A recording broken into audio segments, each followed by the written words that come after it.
How's it going, everybody? I'm Stella Chung, and this is the Weekly Fix, the show where we round up all the gaming and entertainment headlines you may have missed this week. Yo ho, piracy is seemingly legalized in Russia amid entertainment companies pulling out of the country, plus Starfield's dialogue system is taking inspiration from the Elder Scrolls Oblivion. In the entertainment world, Marvel shows coming to Disney Plus for the first time are left uncensored, and we have news on big Obi-Wan Kenobi script changes. May the Force be with you, and let's get to it.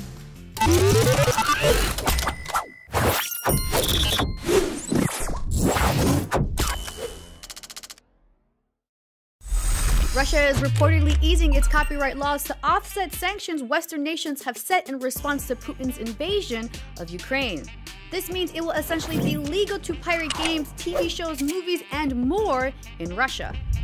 According to a proposition by the Russian Ministry of Economic Development, the Russian government is looking to lift restrictions on the use of intellectual property on certain goods, meaning Russian companies will have no obligation to pay patent holders for intellectual property usage from any country that has sanctioned Russia. Russians will be free to pirate Hollywood movies, video games, TV shows, and more, with Russian politicians even suggesting the country may unblock torrenting sites to further aid Russian piracy efforts. The news comes days after Twitch halted payments to Russian streamers. The live streaming site also implemented new rules to stop the spread of misinformation on the platform. So doing things like passing off video game footage as real-life war footage could result with unspecified actions being taken against offending accounts. Twitch isn't acting alone either, as many companies in entertainment and gaming have answered the call of Ukraine's deputy prime minister to suspend support in Russia and Belarus. Still, Russia's basic response of, okay, we turned everything out, is still pretty mind-boggling. In a new developer diary from Bethesda, the devs revealed details of Starfield's new dialogue system, which incorporates elements from Oblivion's persuasion minigame. In Oblivion, which came out way back in 2006, players would encounter dialogue sequences that were used to sway NPCs' opinion using actions such as admire, joke, boast, and coerce. There were multiple outcomes to these NPC conversations, including unlockable quest lines, which resulted from the player's ability to leverage their character's speechcraft level or their willingness to grease the palm of a certain NPCs. You know, bribes. Lead quest designer Will Shen discussed in the diary video that the team didn't start with the idea of adapting the old Oblivion system, but the team was aware of what they didn't want. Shen went on to say, quote, "We didn't want it to be a system where there was definitely the right thing to say." Game director Todd Howard chimed in, wanting the game to have dialogue that felt like players were having a conversation and actually trying to persuade somebody of something. Starfield's team didn't clarify what aspect of the system would be incorporated, but it's a good guess that conversations with NPCs will be more dynamic and reminiscent of Bethesda's old Elder Scrolls mechanic. In addition, Starfield's developer diary discussed the game's different factions and the dynamic between choosing good versus evil factions. Lead quest designer Will Shen revealed 3 of the main factions players will be able to join. The first is the United Colonies, which represents the future of an idealized space republic. The second are the Freestar Collective, which is the space western fantasy faction with people out on the frontier. And lastly is Rewritten Industries, which represents corporate life and was coined by Shen as the option with the best start of any of the factions. In addition to the 3 factions, there is also the Crimson Fleet, a faction of pirate raiders deemed the choice for anyone looking for the evil path through Starfield. There is a compelling mix to the factions, as director Emil Pagliarulo describes situations in which players could play the good guy but still join the Crimson Fleet and report back to superiors as an undercover space cop. The opportunity of playing an undercover space cop infiltrating a gang of space pirates sounds fun as hell for a game that aims to be detailed and realistic. Howard goes into detail on how immersion plays a part in the game's nature, with players being able to choose a background story for their character and companions like the newly introduced Vasco, who will interact with players in ways that feel natural and authentic. Bethesda is working hard to make its characters and world of Starfield look real and unique. They really beefed up the tech they're using to create their in-game characters, with lead artist Istvan Pelli adding that their new actor scanning process is very similar to the photogrammetry they use on landscapes. He also added that the aim is to not only have just the appearance of the players and environment to feel real, but the personal interactions with NPCs and other characters in the game to be as impactful as possible. And for that, you have to believe these are real people. You're a real person interacting with real people. With so much going into Starfield, it's no wonder that many are excited for Bethesda's first brand new series coming exclusively on Xbox Series X, Xbox Series S, and PC November 11th. And lastly, From Software and Bandai Namco are celebrating Elden Ring's epic success as the game has sold 12 million copies worldwide since launch. In a press release, both companies shared news of the game's success with 1 million copies sold in Japan alone and 12 million worldwide as of March 14, 2022. From Software President and CEO Director Hidetaka Miyazaki shared his gratitude to fans, stating, "I'd like to extend our heartfelt thanks on behalf of the entire development team. Elden Ring is based on a mythological story written by George R.R. Martin. We hope players enjoy a high level of freedom when adventuring through its vast world, exploring its many secrets, and facing up to its many threats. Thank you for your continued support." President and CEO of Bandai Namco Yasuo Miyakawa also chimed in, sharing his gratitude towards fans, promising to continue to create enjoyment and fulfillment through entertainment, connecting fans all over the world. Elden Ring's massive success continues to amaze. Players have shared unique ways to beat the game, and the speedrunning community has even found ways to beat the game in under 30 minutes. For help, walkthroughs, and map details of Elden Ring, be sure to check out IGN's library of guides to aid you to be your best in the lands between. In other news, Reggie Fils-Aime has questioned the current definition of what Facebook's metaverse vision is and has gone even further, stating that Facebook itself is not an innovative company. On a panel at South by Southwest with Bloomberg's Emily Chang, Fils-Aime shared his thoughts on the current state of the metaverse and discussed why he doesn't believe Facebook is currently on the right track, stating, "Facebook itself is not an innovative company. They have either acquired interesting things like Oculus and Instagram, or they've been a fast follower of people's ideas. I don't think their current definition will be successful." Fils-Aime went on to say the digital future that so many companies are striving towards will ultimately be led by smaller companies that are really innovating. Fils-Aime also mentioned Epic Games as an example of a company doing really compelling things. Later this year, Fils-Aime is also set to release a book chronicling his career titled Disrupting the Game from the Bronx to the Top of Nintendo, which is coming out in May 2022. And finally, EA's Motive has revealed more details about the Dead Space remake and hints at an early 2023 release window. In a live stream on Friday, EA's Motive Studio discussed improvements to the original Dead Space as well as the expectation to deliver a dynamic update to audio where everything from Isaac Clarke's breathing, dialogue, weapons, and heart rate will enhance the game's atmosphere. In addition to dynamic audio, the Dead Space remake is set to deliver an improved story, gameplay mechanics, characters, and a lot more, so get ready to return to the USG, Ishimura, and relive the nightmare that is Dead Space. The new Dead Space will be released on PlayStation 5, PC, and Xbox Series X. Blizzard will be changing its release plans for Overwatch 2, opting to release the PvP and PvE portions of the game separately rather than together in one package. Blizzard also announced Overwatch 2's closed alpha and beta testing plans. The closed alpha will only be open to Blizzard employees, Overwatch League pros, and a select few, while the April PvP beta will be available for PC players in all regions, allowing testers to play PvP and provide feedback. Some of the changes coming to Overwatch 2 are a new game mode titled Push, a 5v5 multiplayer mode, a new hero, Sojourn, some new hero reworks, and 4 new maps. To sign up to request access to Overwatch 2 PvP Beta 1, you can head on over to playoverwatch.com. Blizzard's plan to stagger the release of Overwatch 2's PvP and PvE modes might help get the game into players' hands sooner rather than later.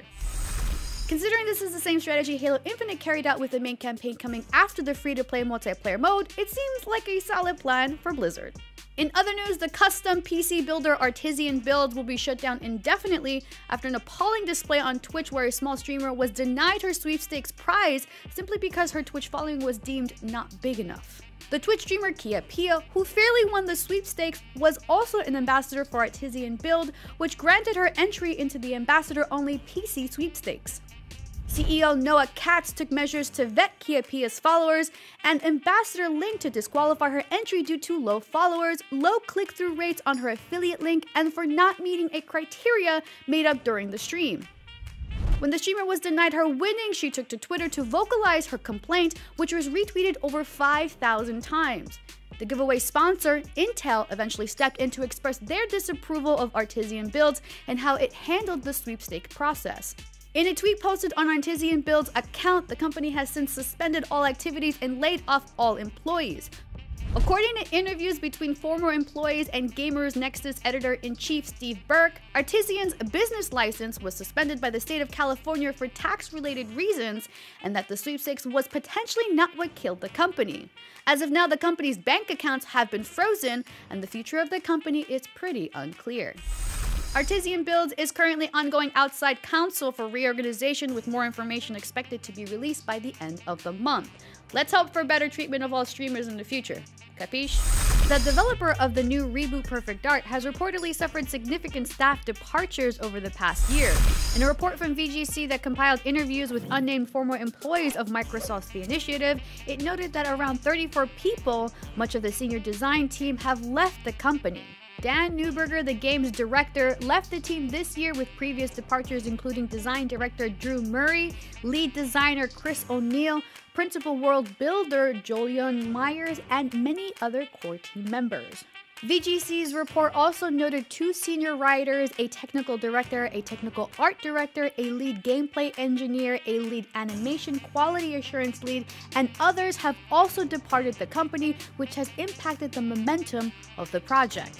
Common reasons for the staff departure are a lack of collaboration and creative input, with staff feeling unheard regarding development priorities, project planning, and team staffing, resulting in a painfully slow development and lack of company culture.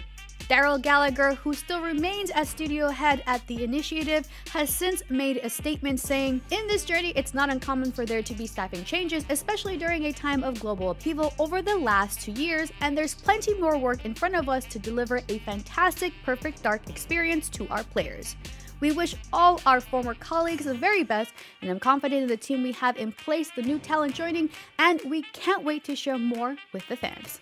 The large change in staff and the inclusion of Crystal Dynamics will suggest that the final release of the Perfect Dark reboot may still be years away. And finally, former Nintendo of America president Reggie Fils-Aime explains his departure from GameStop's board of directors in a South by Southwest Bloomberg interview. Upon leaving Nintendo, Fils-Aime describes his reasoning for joining GameStop in April 2020, believing the company had potential for success with the right management and plan.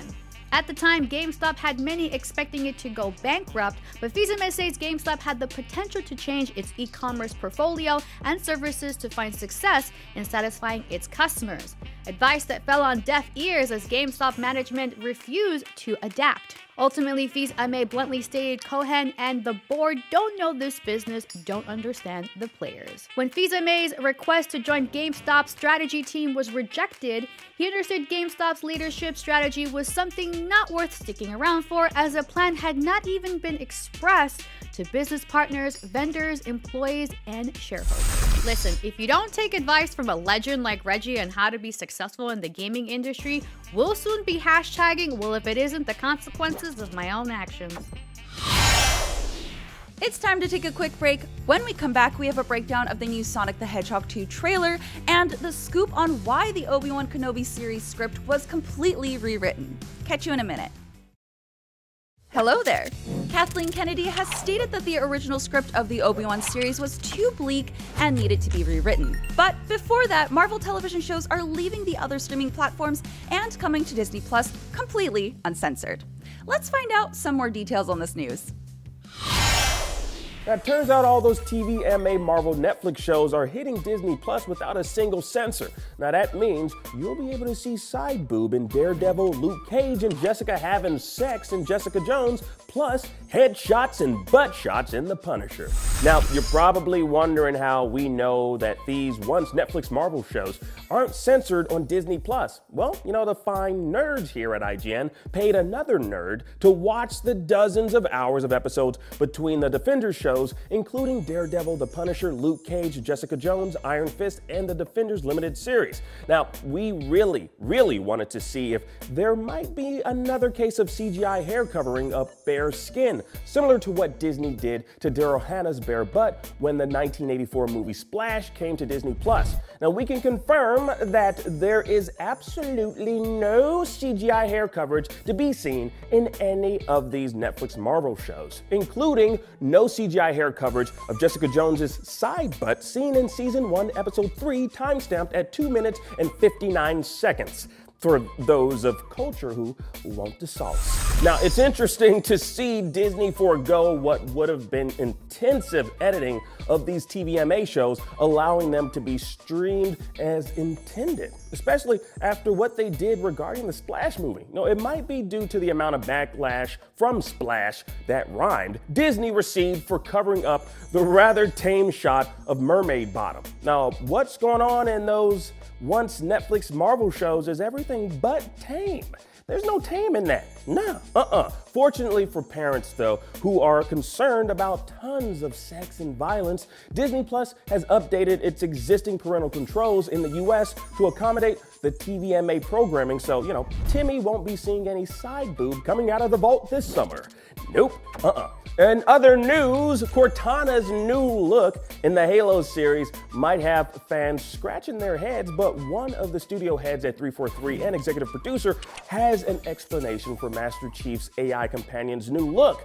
Kiki Wolfkill, which is a freaking awesome name, by the way, Kiki Wolfkill, while speaking to Games Radar, broke it all down by saying how the design of the character has changed with every game, given better graphics and technology.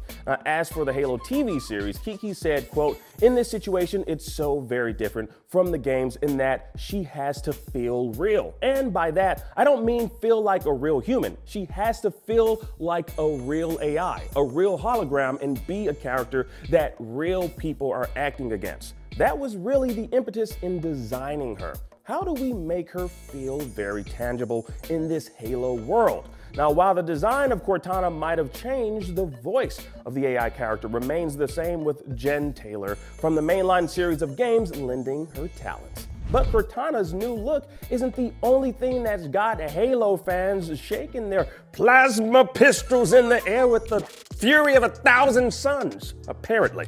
Master Chief is set to remove his frickin' helmet in the series and show us a softer side of him we never thought we'd ever see. We don't see them cheeks. I mean, these cheeks, by the way, guys, okay? Okay, and by the way, Halo star Pablo Schreiber defends this very decision of that helmet removal.